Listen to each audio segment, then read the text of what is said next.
यानी फिर हम इंशाल्लाह जब यहाँ पे जश्न मना रहे होंगे पाकिस्तान की जीत का। आप जश्न मनाएंगे? आप इंडिया के साथ हैं? नहीं, मैं इंडिया के साथ नहीं हूँ, मैं सब कॉन्टिनेंट के साथ। और तुम जीतो या हारो, हमें तुमसे प्यार है।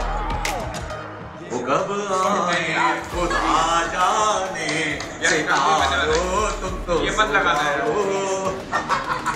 यार, ये नहीं लगाना।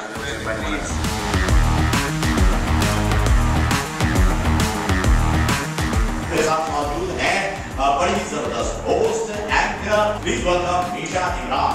ओनली 4 से 5 बजे के बाद जैसे बड़े और शॉर्ट टाइम।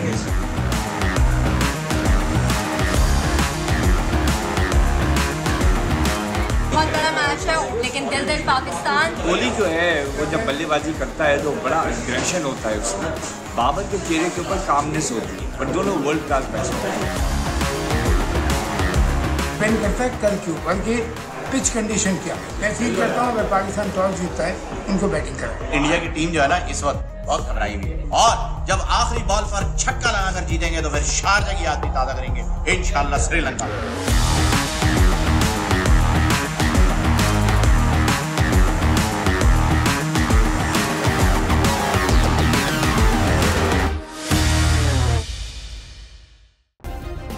सब्सक्राइब करें और बेल दबाएं ताकि कोई खबर रह न जाए।